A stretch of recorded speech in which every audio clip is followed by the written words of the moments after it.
자, 우리 함께 하나님 말씀을 같이 보겠습니다. 하나님 말씀은 사무엘상 2장 27절로 30절의 말씀입니다. 이 말씀을 한 절씩 교독합니다. 하나님의 사람이 엘리야에게 와서 그에게 이르되 여호와의 말씀에 너의 조상의 집이 애굽에서 바로의 집에 속하여 있을 때에 내가 그들에게 나타나지 아니하였느냐?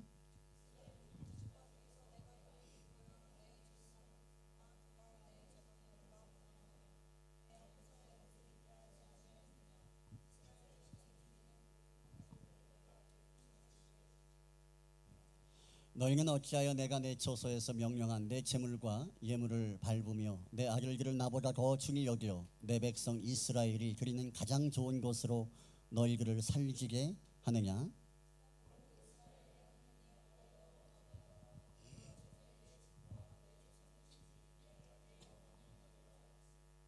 이제나 여호와가 말하노니 결단코 그렇게 하지 아니하리라. 나를 존중히 여기는 자를 내가 존중히 여기고 나를 멸시하는 자를 내가 경멸하리라. 아멘. 자, 우리 옆에 인사하겠습니다. 사랑합니다. 자, 우리 제목을 한번 읽어보겠습니다. 제목을 시작. 하나님을 존중히 여기는 가정. 자, 오늘 네 번의 예배를 통해서 오늘 우리의 말씀을 통해서 우리의 가정이 존귀하게 세워질 수 있는 방법들이 우리 가운데 깨달아 알아지기를 소망합니다. 우리가 지난번에 유아 세례를 이렇게 한번 교회에서 했습니다. 그래서 곽중훈 집사님, 장지 집사님 유아 세례를 했는데 첫 번째 세례식을 할 때는 제가 모아놓고 성경 공부를 좀 가르쳤어요. 가르쳤는데 별 가르치는 게 별로 좀 그래요. 맨날 뭐 공부 좋아하는 사람은 없으니까. 그래서 이번에는 모임을 가지면서 이렇게 말씀을 통해서 약간 좀 권면하고 또 훈계하고 하는 일기를 이렇게 했습니다. 그래서 뭐 속된 말로 그냥 잔소리 좀 이렇게 쭉 한 두어 시간 정도 하면서 이야기를 이렇게 나누면서 유아 세례를 이렇게 준비를 했는데 그때 했던 말들이 많이 있어요. 그 중에 하나가 뭐냐면 교육은 말로 하는 게 아니라 말씀으로 하는 거다라는 이야기를 했고요. 말씀을 가르친다고 교육이 되는 것이 아니라 그 말씀을 부모가 삶을 통하여 나타내 보일 때 교육이 이루어지는 것이고, 이것이 가능하려면 부모가 하나님을 존중히 여기는 마음이 있어야 된다. 하나님을 존중히 여기는 마음이 있으면 그것이 삶을 통하여 아이들에게 흘러간다. 그래서 교회에서 이렇게 보면은 한국에서 사역을 할 때 보면은 새신자들이 올 때가 있어요. 새신자들이 오면 물어봐요. 교회를 어떻게 오게 됐냐고. 그러면 한 절반 정도는 아이들의 신앙 교육 때문에 왔습니다라고 말하는 부모들이 있습니다. 상당히 많아요. 교회가 좀 규모가 있고 크고 교육 시스템이 좋으니까 많이 왔어요. 그런데 교육이 잘 안 돼. 왜 안 되는가 보면은 교회에서 말씀을 가르치는데 그 말씀이 아니다라고 가정에서 부모의 삶을 통해서 아이들에게 보여주는 거예요. 그러니까 이게 좋은 교회에 오든 큰 교회에 오든 와서 교육이 되는 것은 아니다라는 것이 제가 사역을 하면서 느낀 겁니다. 그래서 교육은 신앙교육의 최전방은 어디냐라고 할 때 여러분 가정입니다. 가정.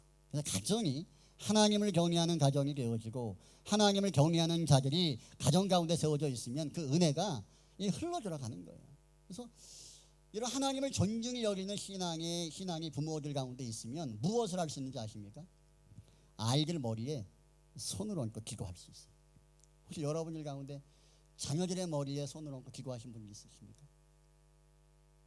이게 보통 마음이 아니 못해요.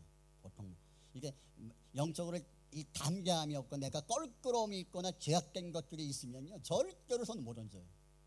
근데 아이들을 축복하고 하나님을 경외하는 마음이 내 안에 딱 있으면요 그 손을 얹는 것이 담대함. 우리 여러분 이제 알아야 될 게 여러분의 머리에 안수할 수 있는 분들은요 둘밖에 없어요. 지구상에 담임 목사하고요 여러분 부모님이. 부모는 자녀들에게 축복할 수 있는 권세와 권위를 하나님이 주셨어요. 그래서 다른 데만 머리 기밀고 이러면 안 되고 교회 안에서는 담임 목회자, 저도 우리가 예배 가운데 오면은 이제 다른 사람이 올 때가 있어요. 오면 절대로 손 안 댑니다. 절대로 손 안 대. 이게 내 사람이 아닌데 내가 왜 손을 대겠어요? 이건 잘못된 거죠. 내가 목양하고 내가 가르치는 성도들에게만 안수를 합니다. 근데 이 안수할 때도 제가 부끄러운 것이 있거나 껄끄러운 것이 있으면 감히 손을 못 대요. 내 사랑하는 자녀에게 안수해 줄 때가 있어요. 잠잘 때 기도해 줄 때가 있어요. 때로 혼내고 기도해 줄 때가 있어요. 그럴 때도 내가 부끄럽거나 저 앞에 걸림이 되는 것이 있으면 절대로 손을 못 얹어요. 그러나 그것이 싹 정리가 되고 내가 하나님을 존중히 여기고 귀하게 여기는 것이 신앙의 마음 바탕이 딱 되었을 때 안수하고 기도하면 하나님이 은혜를 주시는 것을 보게 됩니다. 그래서 여러분이 자녀의 머리 위에 손을 얹고 축복할 수 있는 사람이 되려면 그 마음에 뭐가 있어야 되냐면 하나님을 경외함이 있어야 돼요. 하나님을 경외함이 있는 이 길은요, 기도할 때 하나님이 그 기도를 들으시고 역사하는 거예요. 자, 오늘 우리가 이 본문의 말씀에서는요, 하나님을 알고 하나님을 존중히 여길 만한 지식이 있는 엘리 제사장을 이야기합니다. 하나님을 알 만한 지식이 있고 하나님을 경외할 만한, 하나님을 존중히 여길 수 있는 그런 지혜와 지식이 그에게 있음에도 불구하고 하나님을 경솔하게 여겼던 엘리와 그의 가정을 오늘 성경은 말씀을 하고 있습니다. 오늘 본문의 배경이 그렇습니다. 하나님께서 이스라엘 백성 가운데 땅을 주시고 나라와 민족을 이루어 주셨어요. 그리고 그 이스라엘 공동체 가운데 제사를 진행하고 집행할 수 있는 그 위치에 엘리의 가문을 하나님 세워 놓으셨어요. 자, 그러면서 하나님이 약속하신 것이 무엇이냐면 영원토록 너희가 나를 섬길 것이다 라고 하나님이 축복을 하셨어요. 하나님이 한번 내뱉은 말씀들은 바뀔 수 없는 거예요. 그런데 오늘 말씀에서 하나님 내뱉은 그 말씀이 하나님 바꿔버리십니다. 그 이유가 무엇이냐면 하나님을 존중히 여길 만한 지혜와 지식이 있음에도 불구하고 하나님을 존중히 여기지 않고 하나님을 멸시했던 그 엘리와 그의 자녀들을 바라보면서 하나님이 그 약속을 바꿔버리시는 것을 오늘 본문에서 말씀하고 있습니다. 자, 오늘 본문의 2장 29절의 말씀을 한번 보겠습니다. 자, 시작. 너희는 어찌하여 내가 내 처소에서 명령한 내 제물과 예물을 밟으며 내 아들들을 나보다 더 중히 여기려 내 백성 이스라엘이 드리는 가장 좋은 것으로 너희들을 살찌게 하느냐. 아멘. 이렇게 말씀하고 있어요. 자, 엘리의 두 아들이 있어요. 홈리와 비느하스입니다. 근데 이들은 하나님을 알지 못했어요. 하나님을 알지 못했어요. 잘 몰라요. 모르니까 어떤 짓을 했냐면 성전에서 제사 드리는 제물을 마음대로 훔쳐가서 팔아먹었어요. 그리고 못된 짓도 성전 안에서 했어요. 이것이 하나님 앞에 죄가 됐습니다. 근데 하나님은 홈리와 비느하스가 이런 죄를 저지른 것에 대해서 분노하셨지만 그것 때문에 심판하시겠다라고 말씀하진 않으세요. 하나님이 오늘 이 엘리와 이 가정을 심판하시기로 마음을 작정하신 이유는 그의 부모된 엘리 때문이에요. 그럼 엘리가 뭘 했느냐? 엘리가 무엇을 했냐면 그 자녀들의 잘못된 것들을 바라보면서도 그것을 지적하지 않고 책망하지 않았다라는 거예요. 그러니까 죄가 있는 것보다 죄보다 하나님이 더 무겁게 보는 것이 무엇이냐면 그 죄를 죄로 인식하고 알고 있음에도 불구하고 방치하는 거예요. 그 말은 뭐냐면 그 죄가 아무것도 아니다. 누가 앞에서? 하나님 앞에서 아무것도 아니다라고 생각하는 그 마인드를 가지고 있는 것을 하나님은 더 싫어하신다라는 거예요. 그러니까 엘리의 문제는 하나님보다 자녀를 더 중요하게 여기신 것도 있어요. 그러니까 자녀를 더 사랑하는 마음이 있으니까 그 아이가 상처받는 것들보다는 죄를 용납하는 게 낫겠다라는 이상한 논리가 엘리에게 있었던 겁니다. 더 나아가서 자녀를 위해서 하나님 앞에서 죄를 허용하는 거예요. 자녀가 하나님 말씀과 책망 가운데 서는 것으로 인하여서 상처받는 것이 두려워서 그냥 죄 가운데 아이들을 방치해버리는 거예요. 이 말인즉슨 엘리 스스로가 하나님을 경히 여기는 마음이 중요하게 여기지 않고 있었다라는 것을 우리가 단적으로 보여줄 수 있는 부분인 것이죠. 결과는 하나님 앞에서 죄가 드러나지고 죄가 나타나졌음에도 불구하고 죄를 지적하지 않고 책망하지 않았던 엘리의 태도 때문에 하나님이 그 가문을 단번에 멸하시는 것을 오늘 성경에서 말씀하고 있습니다. 우리는 이 땅을 살아가면서 가정에 있는 사람들은 다 그런 말을 합니다. 어제 이제 민욱이한테 이제 설교 원고를 보내고 이제 PPT 만들려고 보내면서 제목을 쭉 보내주니까 답장이 이렇게 왔어요. 목사님, 좋은 가정을 세우기 위해서 배우겠습니다. 장가 안 갔는데 아무튼 배워줬으면 좋겠어. 배워라 그냥 그러고 이제 말았죠. 배워라. 근데 좋은 가정을 믿음의 가정을 꾸리고 싶지 않은 사람은 세상에 없어요. 근데 누구나가 믿음의 가정이고 교회를 다니고 믿음의 가정이다라고 다 이야기를 합니다.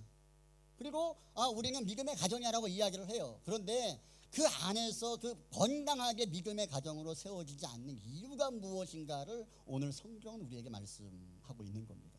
그래서 우리가 건강한 믿음의 가정을 세우기 위해서 우리 안에 회복되어야 될 것이 있다면 따라합니다. 하나님을 존중히 여기는 마음이 있어야 됩니다. 우리가 하나님 믿는 것 같죠? 하나님을 사랑하는 것 같죠? 하나님을 경외하는 것 같죠? 근데 가만히 분석을 해보면요, 경외감이 없는 게가 많아요. 엘리 제사장, 이스라엘의 모든 제사를 주관하는 하나님과 제일 가까운 사람이 엘리입니다. 누가 봐도 엘리는 제사장이고 하나님과 제일 가까운 사람이고 하나님을 제일 많이 경외하고 두려워하는 사람이라고 사람들은 알고 있습니다. 그러나 그 엘리가 실상은 하나님 앞에 어떤 태도를 취합니까?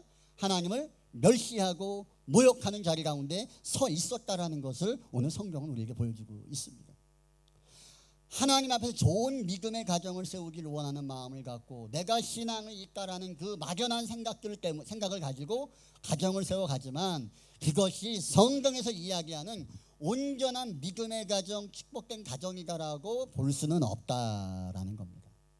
문제가 제일 많이 나타나지는 그 가정 중에 하나가 믿는다라고 말하는, 하나님을 경외한다라고 말하는 그 가정 안에서 하나님을 경외하지 못하는 일들이 제일 많이 나타나지고 있다라는 겁니다. 그래서 우리에게 하나님을 예배하는 것으로 우리가 만족하는 것이 아니라 내가 예배하는 그 하나님을 내가 존중히 여기는 마음이 내 안에 있느냐, 그리고 내가 그 하나님을 존중히 여기는 것을 우리 아이들과 내 아내와 남편이 그것을 보면서 인정하느냐라는 거예요. 근데 이것에 약점이 있다라는 거예요. 하나님은 엘리의 집안을 심판하시면서 이렇게 말씀을 합니다. 30절의 말씀을 다시 한번 읽어보겠습니다. 시작. 그러므로 이스라엘 하나님 나 여호와가 말하노라, 내가 전에 내 집과 내 조상의 집이 내 앞에 영원히 행하리라 하였으나 이제 나 여호와가 말하노니 결단코 그렇게 하지 아니하리라. 나를 존중히 여기는 자를 내가 존중히 여기고 나를 멸시하는 자를 내가 경멸하리라. 단순합니다. 하나님이 영원한 제사장의 가문으로 세웠습니다. 근데 그 약속이 바뀐 이유가 뭡니까? 하나님을 존중히 여겨야 될 그 가문이 하나님을 멸시하는 자리 가운데 섰다라는 거예요. 하나님을 존중히 여긴다라는 말이 뭘까요? 하나님을 존중히 여긴다라는 말은 하나님을 가볍게 여기는 것이 아니라 무겁게 여기는 거예요. 삶의 중심으로 딱 갖다 놓는 거예요. 하나님. 내가 먹고 마시고 삶을 살아가는 모든 삶의 기준이 뭐예요? 이게 하나님인 거예요. 하나님. 근데 그 하나님이 자꾸 가벼우니까 하나님 중심으로 삶을 살아가다가도 어떤 이익이나 내가 필요한 것들이나 욕심이라는 것이 딱 다가오게 되어지면 하나님 기준을 내려놓고 내 기준을 따라 삶을 살아가는 거예요. 그러니까 하나님이 무겁고 중요하게 인식되는 것이 아니라, 중심에 두는 것이 아니라 그냥 어딘가 놓는 거예요. 내가 편한 자리 하나님 갖다 놓는 거예요. 반면에 하나님 멸시한다는 말은 또 뭘까요? 하나님은 가볍게 여기는 거예요. 가볍게. 여러분, 사람을 가볍게 여기는 게 뭔지 아시죠? 우리 사람을 딱 상대해 보면요, 저 사람이 무엇을 입고 무엇을 타고 무엇을 먹고 뭐 이런 걸 보면서 사람을 판단을 해요. 우리가 이 사람이 가볍게 사람이 보일 수도 있고 무겁게 보인다라는 것을 우리가 그 개념으로 이해할 수 있어요. 하나님이 우리들을 구원하시고 우리들을 사랑하시고 우리의 구원자가 되시고 우리의 하나님이 계시는데 그 하나님이 어느 순간에부터 우리 마음 가운데 가볍게 느껴지는 거예요. 절대적인 존재로 인식되는 게 아닙니다. 세상을 살아가는데 하나님이 분명히 필요한 것은 맞으나 그것이 절대적인 존재가 아니라 필요에 따라서 내가 선택할 수 있는 분, 그렇게 하나님을 가볍게 인식하는 모습으로 바뀌는 겁니다. 여러분, 엘리에게 제사는 얼마나 중요합니까? 엘리가 밥 먹고 하는 게 뭐예요? 제사하는 거예요. 그게 가장 귀한 가치임을 성경은 이야기하고 이걸 알고 있습니다. 근데 그 하나님을 제사하고 예배하는 그 귀한 가치의 의미를 알고 있는 이들이 자녀의 문제에 있어서는 뭐예요? 하나님보다 자녀가 우선시 되는 것으로 바뀌어버리는 거예요. 하나님을 경외하는 것도 있습니다. 하나님을 아는 것도 있습니다. 그러나 자녀의 문제에 있어서는 하나님보다 이 자녀를 우선순위에 두고 죄를 용납하는 자리 가운데 거침없이 섰던 엘리의 모습을 오늘 책망하고 있는 겁니다. 우리가 하나님을 예배하는 저와 여러분들이 우리는 믿음의 가정이야 라고 사람들이 이야기합니다. 그런데 그런 말은 중요하지 않아요. 여러분이 여러분의 가정을 바라보면서 우리의 가정은 믿음의 가정이야 라고 가히 말할 수 있는지 우리 가정, 우리의 모습들을 여러분 돌아보시기를 바랍니다. 아내와 남편이 서로를 바라보면서 우리는 기도하는 가정이야, 우리는 믿음의 가정이야. 아이들이 엄마 아빠를 바라보면서 엄마 아빠 우리는 하나님을 예배하는 가정이지 라고 막힘없이 이야기할 수 있는 그런 공동체가 여러분의 가정이 되기를 주님의 이름으로 축원합니다. 여러분, 주님은 약속합니다. 출애굽기 20장 5절과 6절의 말씀에서 보면 주님이 말씀합니다. 한번 읽어볼까요? 자, 시작.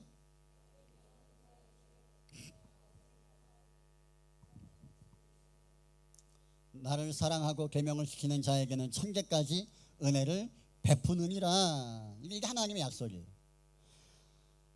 아버지 하나님을 사랑하고 계명을 지키는 자에게는 천계까지 은혜를 베푼대. 근데 아비로부터 아들에게로 3, 4계까지 하나님이 죄를 갚으시는 이유가 뭐냐면 하나님을 사랑하지 않고 계명을 지키지 않는 이들에는 그렇게 안 하신다라고 말씀을 하고 있는 거예요. 여러분, 우리가 하나님 보시기에 축복된 가정이 우리 교회 공동체 안에서 많아지기를 축원합니다. 자, 그런데 그러기 위해서는 조건이 있어요. 첫째가 뭐냐면 따라합니다. 가정 안에서 죄가 흐르지 않게 하라. 가정 안에서 죄가 흐르면 안 돼요. 가정 안에서 죄가 흐른다라는 이야기는 혼자 죄를 짓는 거예요, 같이 짝짝꿍 하는 거예요, 같이 하는 거예요, 같이. 이러면 그 공동체 안에, 가정 공동체 하나님을 경외함이 무너져 버려요. 죄를 짓는 부모의 모습을 보이지 마세요. 제가 이 교회 전에 말씀드렸던 것 같은데, 교회가 물난리가 났어요. 벨모아에 있을 때 물이 들어와서 예배당을 휩쓸고 지나갔어요. 야밤에. 낙담하고 얼마나 낙심이 되고 낙담이 되는지, 주님 이렇게 목회도 안 되는데 왜 이러십니까? 이 말이 절로 나오는 거예요. 그럴 때 이메일이 하나 날라온 거예요. 이메일이, 너 홍수 맞았냐? 도와줄게. 이런 메일이 날라온 거예요. 결과적으로 그 메일 한 통에 한 8만 불인가를 지원받았어요. 정부로부터. 가장 힘들고 코로나 겪고 막 이런 상황 속에서 8만 불을 하나님께서 쏟아 부어주시는데, 그때 우리 그 일들을 우리 아들하고 함께 했어요. 한빈이하고. 근데 한빈이는 이제 이게 이해가 안 되는 거예요. 그렇게 큰 데미지가 아니라는 거예요. 이 정도는 우리가 그냥 정리해서 넘어갈 수 있다라는 거예요. 근데 왜 이것 때문에 정부에다가 돈을 달라고 이야기를 하냐라고 나한테 말을 하더라고요. 난 그 말을 듣는데 가슴이 덜컥 내리는, 그게 문제가 있어서 덜컥 내리는 게 아니라 이거 설명 잘 못하면 이야기가 끝장난다, 이 생각이 딱 드는 거예요. 그래서 그 일기를 처리하는 것도 중요한데 더 중요한 거는 이거를 어떻게 잘 설명을 하느냐, 이해를 시키느냐. 그래서 이해를 최선을 다해서 시켰어요. 이거는 악한 것이나 불의한 것이 아니라 교회가 비영리 사업체로 속해 있어서 이렇게 해서 이것은 합법적인 것을 받는 것이고 나라에서 받는 것이기 때문에 우리가 이것이 필요하고 때문에 이것이 문제가 된다면 주지 않을 것이다. 문제가 되면 주지 않을 거야. 그러나 우리가 절차에 따라 밟아가는 거야. 우리가 원했던 게 아니라 그들이 우리에게 주겠다고 이야기하는 것이고 그것이 법이야. 우리는 그 룰 안에서 우리가 할 수 있는 대로 거짓말하지 않고 가면 되는 거야 라고 설명을 최대한 제가 했어요. 그때가 제일 긴장이 됐었어요. 왜냐하면 분명히 틀린 것이 아닌데 틀렸다라고 이해가 되어지면 돈 수십억 받는 것보다 이거 더 많은 걸 있는 거예요. 가정 안에 아이들의 마음 가운데 아빠가 목사인데 아빠가 불법을 행하는구나 라고 인식이 되는 거는 이거는 목회가 끝나버립니다. 그거를 설명하려고 얼마나 애를 썼는지 몰라요. 우리가 삶을 살다 보면 완벽하지 않아요. 불완전. 저도 도덕이나 윤리적으로 완벽하지 않습니다. 우리 아이들이 가끔 저한테 아빠 그러면 안 된다는 거예요. 그런 게 있겠죠. 온전하지 못한 게 있겠죠. 그러나 그것이 죄가 되도록 보여지고 나타나지는 것은 결코 아이들의 신앙 가운데 유익이 안 되더라는 겁니다. 여러분의 가정이 믿음의 가정, 하나님이 기뻐하시니 하나님을 경외하는 가정을 세우길 원하신다라고 한다면 절대로 이 죄가 가정 안에서 흐르지 않도록 조심해야 돼요. 도움 몇 푼, 이윤 몇 푼 얻으려고 그 죄를 짓는 사람 수없이 많습니다. 그거를 보여줘요, 아이들한테. 사기를 치는데 아버지와 아들이 함께 사기를 쳐요. 야, 이거는 막장 드라마죠, 막장 드라마. 두 번째로는요, 여러분의 자녀들에게 엄마 아빠가 가장 두려워하는 대상이 하나님이다라는 것을 알게 하세요. 그러면 그 아이들은 하나님을 절대 멸시하지 않습니다. 저도 그런 게 있어요. 저도 약간 강한 편이라 지금까지 내가 누구 앞에 눈물을 흘려본 적은 한 번도 없어요. 단 한 번도 없어요. 흘려봐야 오히려 공격을 하면 공격을 했지 나를 도와줄 인간은 없다라는 생각이 제 생각이거든요. 그러니까 사람들 앞에 울거나 뭐 앙앙거리거나 그렇게 해봐야 안 된다는 건 난 알아요. 해서 되면 벌써 했지. 근데 안 돼. 그런데 물론 우리 아이들도 내가 우는 걸 못 봤을 거예요. 일상에서. 그래 본 적이 없습니까?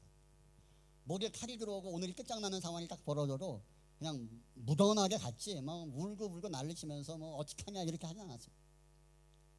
약한 모습을 보이는 것이 있겠죠. 그런데 적어도 제가 약한 모습을 보일 때는 항상 하나님 앞에서 우는 거예요.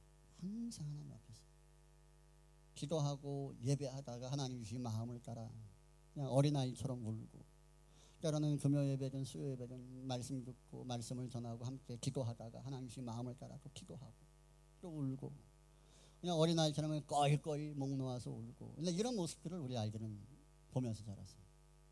그러니까 아빠가 강하다라고 생각을 하면서도 아빠가 의지하고 절대적으로 신뢰하는 존재가 하나님이다라는 생각이 저는 있다고 생각이 들어요. 그래서 부모가 원하는 믿음의 분량 가운데 세워지지 않았다 할지라도 끝장까지 가지 않는 거예요. 여러분, 여러분의 자녀가 믿음 가운데 세워지기를 원하는 마음이 있다면요, 하나 팁을 드리면 아이들이 보는 데서 함께 예배하는 공동체 안에서 하나님 앞에 우는 걸 보여주세요. 우리 아빠가 하나님을 향하여 기도하네, 우네. 아빠가 우는 그 대상이 하나님은 뭘까? 절대로 멸시하지 않습니다. 하나님을 경외할 수밖에 없어요. 아이들의 우상은 부모예요. 근데 부모가 그 절대적이라 여겨지는 부모가, 만능이라고 여겨진 부모가 사람이 아니라 하나님 앞에서 예배하면서 찬양하고 기도하면서 울면서 나아간다라고 할 때 그 아이들의 마음과 어떤 마음이 들겠어요? 야, 하나님이 크신 분이구나, 하나님이 강하신 분이구나라는 것들은 수많은 말과 설교를 통해서 듣는 것보다 훨씬 더 강력하다라는 겁니다. 저는 여러분들이 가장 두려워하고 경외하는 대상이 우리 아이들에게 하나님이다. 여러분, 엄마 아빠가 다 허락하는 것이 있어요. 부모의 마음은 다 허락하려고 합니다. 저도 그래요. 근데 절대로 허락하지 않는 게 있어요. 대부분 요즘은 좀 뭐 제가 책망을 하고 이러면은, 옛날에는 책망이 되는데 요즘은 싸움이 되더라고요. 싸움이 되고, 아빠 생각은 올드하기 때문에 시대와 맞지 않고 이 시대 나의 상황을 이해 못하는 것이기 때문에 난 용납할 수가 없어, 막 이렇게 이야기를 해요. 그러면 좀 열받아서 또 설명을 하고 또 이야기하다 보면 이게 처음에는 책망하려고 이야기를 했다가 나중에는 싸움이 돼서 서로 삐져요. 이렇게 되더라고요, 이게. 근데 삶은 그럴 수 있어. 그런데 절대로 용납하지 않는 것은 뭐냐면, 주님 앞에 죄가 되는 것은 절대 용납 안 해요. 절대 용납 안 해요. 그 사건 중 하나가 뭡니까? 솔지가 한번 교회 안 나왔던 사건. 그때 그거예요. 내보내는 한이 있더라. 연을 끊는 한이, 절대로 용납하지 않겠다. 너무 힘들었어요. 다시 그러지 않았으면 좋겠어요. 다 허락하지만 하나님이 싫어하시는 것은 절대 인정하지 않는다라는 것을 아이들로 하여금 알게 하시면 돼요. 우리 엄마 아빠가 나를 사랑하지만 이게 하나님 보시기 옳지 않은 것들은 우리 허락 안 해. 이런 식이 나와야 되는 거예요. 근데 그냥 밀어붙이면 그냥 다 돼. 할 수 있는 거야. 뭐 하나님을 멸시하는 자리 가운데 서도 우리 아버지 허락할 거야. 이렇게 인식하면 그 아이가 부모를 통해서 하나님을 경외하는 법을 못 배우는 거예요. 더 나가서 여러분, 믿음의 가정은요, 자녀를 말씀으로 지도하고 더 나가서 책망할 수 있어야 돼요. 여러분, 엘리는 자녀들이 예배를 망치고 성전을 더럽힐 때에 책망을 했었어야 되는 거예요. 너 왜 그러는데? 그럼 안 돼! 라고 말을 해야 되는 거예요. 너 하나님을 싫어해! 라고 말해야 되는 거예요. 근데 책망하지 않았어요. 근데 저는 책망하지 않은 게 아니라 못했다라고 생각을 합니다. 못했다. 왜 못했냐? 그럴 능력이 없어요. 엘리가 나이 많아 늙고 영성이 떨어지는 거예요. 주님을 향한 기준이 무너지는 거예요. 그 상태에서 옳지 않은 것들을 옳지 않다라고 말할 능력이 없는 거예요. 그러니까 말씀을 통한 책망이 멈추어질 때 뭐예요? 우리 엄마, 우리 아버지 엘리 제사장은 우리가 잘못된 일을 하는데 이걸 책망하지 않네? 그렇고 우리 아버지 나랑 상태가 비슷하구나 라는 생각이 드는 순간 그 말이 안 먹히는 거예요.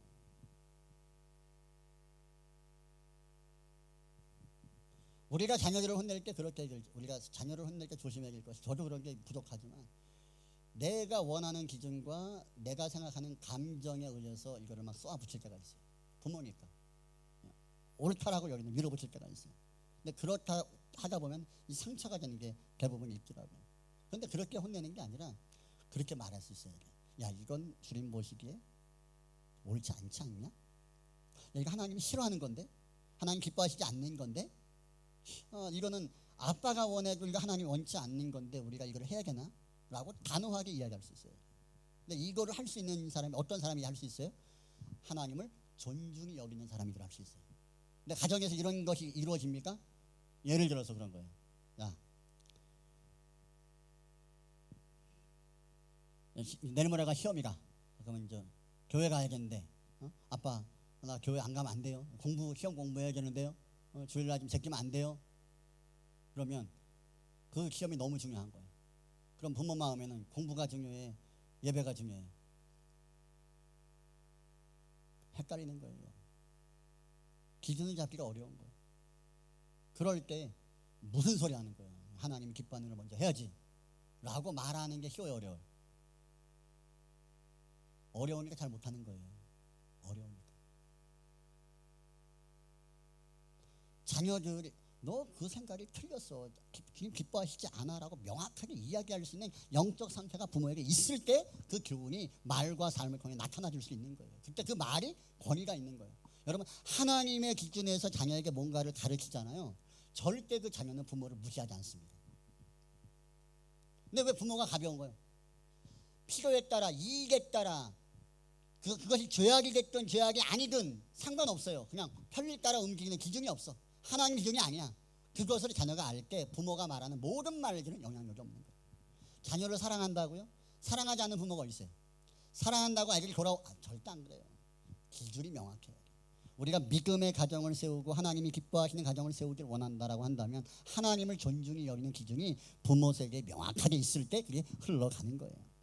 자, 우리 에베소 6장 4절의 말씀을 보겠습니다. 자, 시작.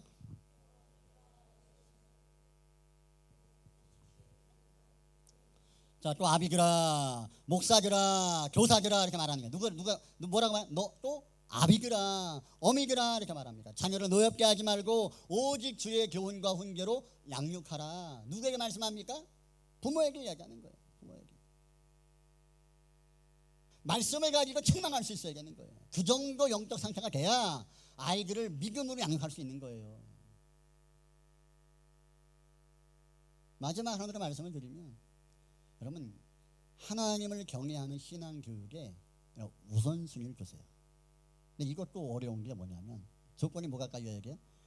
내가 먼저 하나님의 우선순위가 있어야 그걸 가르칠 거 아니에요.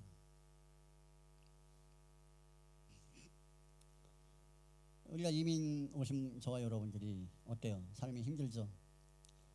한국에서 대학교를 나오고 대학원을 나오든 아무 소용없어. 여기서 뭐부터 해야 돼요? 바닥부터 겨야 돼. 바닥부터. 그리고 대학원까지 나왔어요. 바닥부터 기는 거예요. 자, 올랐습니까? 어디까지 올랐을까요? 한계가 있어요. 그 이민자의 그 서름이 있어요. 그 이상은 뛰어넘을 수가 없어요. 그래서 이거를 보상받기 위해서 가장 애쓰는 게 돈 버는 거예요. 돈 버는 거. 돈 벌려고 다 버리고 그냥 돈 붙드는 사람 많아요. 신앙인들 가운데에서. 이 돈을 붙들. 근데 그러면서 무엇에 기대를 해요? 아이들에게 기대를 하는 거예요. 나는 절대로 넘어설 수 없는 것들을 우리 아이들은 할 수 있겠지. 나는 언어가 안 되나 우리 아이들은 언어가 되고 문화가 적응되어 있기 때문에 나보다 더 많은 것을 할 수 있겠지라는 기대감을 갖고 교육에 투자하기 시작합니다. 한국 사람이나 인도 사람, 중국 사람 제일 많이 한다고 이야기를 해요. 자녀가 교육 성장하고 성공하는 일에는 막 저도 그래요. 우리 아이들한테 공부해라. 아빠가 힘이 있을 때까지 밀어줄 수 있을 때 공부해라 라고. 아 싫은데요. 공부 싫은데요. 그럼 아는 거죠. 어떻게 공부해라. 내가 볼 땐 내가 한 5년은 내가 밀어줄 수 있다. 5년은. 응?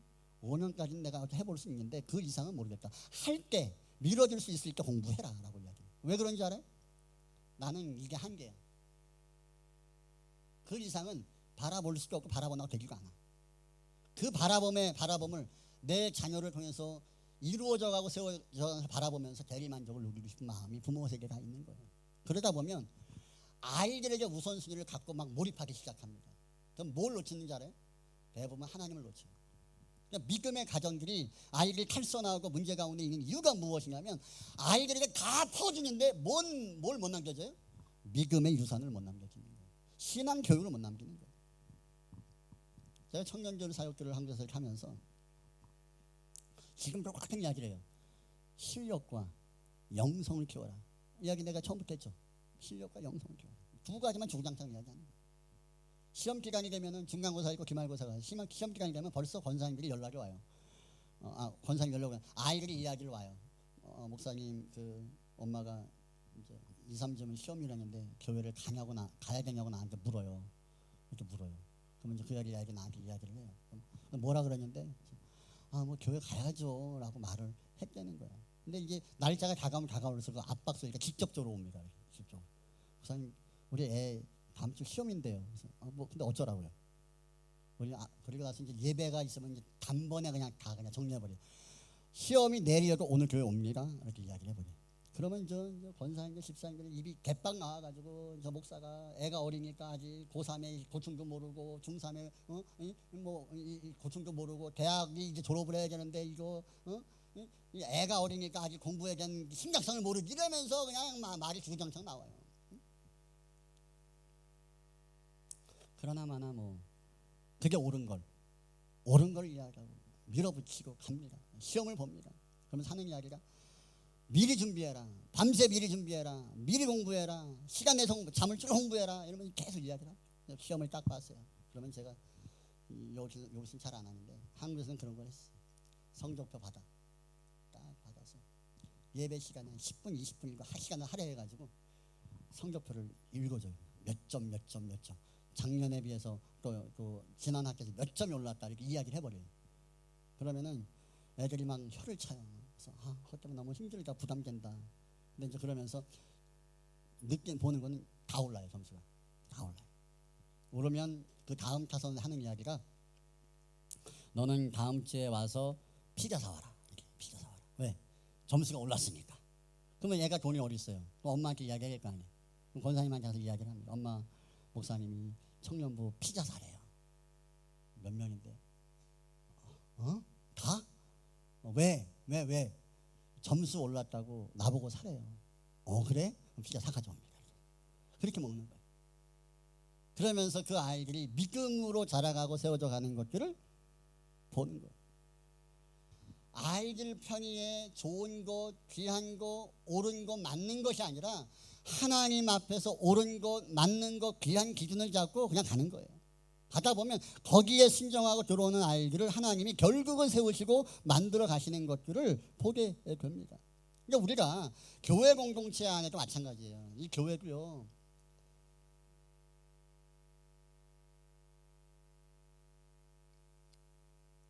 이게 사람들을 품고 안아주고 기도해 주는 거 분명히 있습니다. 있는데 더 중요한 게 뭐냐면 옳고 그런 것들을 명확하게 이야기할 수가 있어요. 기분이 나빠도. 저는 기분 나쁜 이야기를 기분 나쁘게 이야기하는 게 문제인데 근데 기분 나빠도 그 기분 나쁜 이야기들을 할 수 있어야 되는 것은 하나님 보시기에 옳으냐 옳지 않느냐라는 부분들을 명확하게 이야기할 수 있어야 돼요. 이게 교회에서도 필요해요. 가정도 마찬가지예요. 옳은 것과 옳지 않은 것, 하나님 보시기에 옳은 것, 기뻐하시는 것, 기뻐하시지 않는 것, 신앙의 교육이 명확하게 이루어져야 되는 거예요. 이것이 가정, 믿는 사람의 가정다움이고 믿는 교회의 교회다움이 될 수 있는 거예요. 난 여러분들에게 권면합니다. 여러분 실력도 공부를 배우는 것도 실력이고 머리에 지식을 넣는 것도 실력이고 일을 배우는 것도 실력이고 돈을 버는 능력도 그것도 실력이에요. 근데 더 큰 실력이 뭔지 아십니까? 하나님을 경외하는 거예요. 하나님을 믿는 거예요. 믿음도 실력이에요. 여러분 기도하는 것도 뭐예요? 실력이에요. 삶을 살다 보면 공부하고 노력해서 되는 것도 다 있지만 막히는 게 많아요, 없어요? 막히는 게 엄청 많아. 그때 나자빠지고 주저하는 사람들 엄청 많아요. 그것 때문에 뭐 자살하고 뭐 우울증 걸리고 엄청 많아요. 내가 할 수 없다라는 거. 나는 이만큼 했는데 안 되는 걸 보면서 좌절하는 거예요. 그럴 때 안 되는 것들을 하나님께 기도해서 되게 하는 것들을 경험하는 것들은 믿음이라는 거예요. 믿음. 하나님을 경외하는 믿음이 아이들 가운데 있으면 절대로 좌절하고 낙심하지 않습니다. 제가 감히 이야기할 수 있는 것은요, 여러분도 이민 생활을 하면서 너무 힘들고 어려운 거 분명히 있었을 거예요.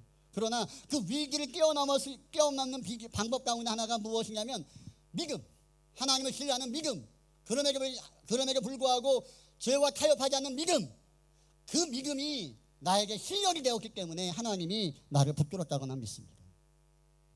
고난의 때에 하나님을 붙들고 영성을 가지고 고난을 이기는 것도 그것도 실력인 거예요. 공부 기립게 가르친다고 그것이 여러분의 아이들이 잘 세워져 갈 것 같습니까? 꼬꾸라지는 게 너무 많아요. 꼬꾸라질 수 있는 상황 가운데 그 아이를 믿음으로 세워놓으면 그 믿음이 실력이 되고 능력이 돼서 그의 삶을 하나님이 견인하게 하시는 줄을 믿습니다. 그러면 이 교육을 누가 해야 되냐? 교회가 해야 되냐는 거예요. 교회는 맨날 말씀을 가르치죠. 근데 이 교육의 본질은요, 가정에서 있는 거예요. 누가 돼야 돼 이거를? 부모 세대가 돼야 되는 거예요. 여러분이 돼야 되는 거예요.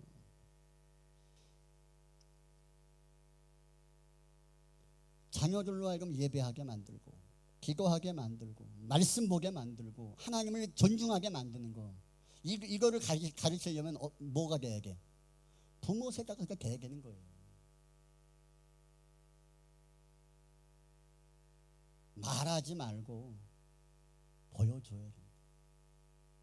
교회에서도요, 목사가 보여줘야 되는 것이고요, 장로님들이 보여줘야 되는 거예요. 권사님들이 보여줘야 되는 거예요. 집사님들이 보여줘야 되는 거예요. 하나님을 경외하는 것, 하나님을 힘을 삶을 사랑하는 것, 이것을 아이들이 볼 수 있게끔 보여줘야 되는 거예요. 아, 하나님을 경외하는 게 이런 거구나. 하나님을 경외하니까 이렇게 하나님 세워가는구나. 이것을 보게 만들어야 되는 거예요. 그게 교회예요. 하나님을 존중하고 하나님을 예배하게 만들고 하나님을 기도하게 만드는 것, 이거를 보게 하는 것, 이것이 좋은 교회인 줄을 믿습니다. 그 교회를 만들어 가야 되는 거예요. 우리 엄마, 우리 아빠는 하나님을 존중해. 우리 엄마 아빠는 돈만 이 말보다 훨씬 더 귀한 거예요. 우리 엄마 아빠는 하나님을 너무 사랑해. 그렇게 말하는 아이들의 마음 가운데 하나님을 경히 여기는 마음이 있을까요? 하나님이 책망받는 삶을 살아갈까요? 안 그렇습니다. 야, 우리 교회, 우리 목사님, 우리 장로님, 우리 권사님, 집사님들, 야, 하나님을 존중함이 끝판왕이야. 할렐루야. 이런 말들이 나와지기를 축원합니다. 와, 우리 크리스찬 교회 뭐 별거 없는 것 같은데, 야, 그래도 하나님 중심을 가지고 달려가는 뭔가는 있어. 그러니까 하나님을 존중히 여기는 게 우리 교회 가운데 흘러가. 이런 소문이 나기를 축원합니다. 이것이 돈 많은 것보다 건물 높은 것보다 훨씬 더 중요하다라는 거예요.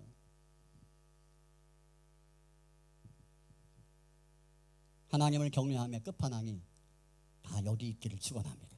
우리의 가정이 하나님을 경외하고 존중함이 여기 있고, 우리의 교회가, 우리의 성도 한 사람 한 사람이 하나님을 경외하는 자를 주님이 찾으실 때 다른 곳에 가는 것이, 우리 교회에 오면 하나님이 늘 찾을 수 있고 늘 볼 수 있고 그 영적 흐름들이 아이들 가운데 흘러넘쳐서 자연스럽게 하나님을 경외하는 공동체가 세워져가는 이런 아름다운 교회가, 가정이 되어지기를 주님의 이름으로 축원합니다.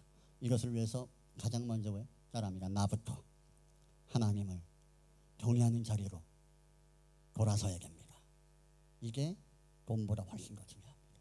오늘 우리 교회가, 우리 가정이 이런 하나님 기뻐하시는 자리 가운데 서서 세워지기를 주님의 이름으로 축원합니다.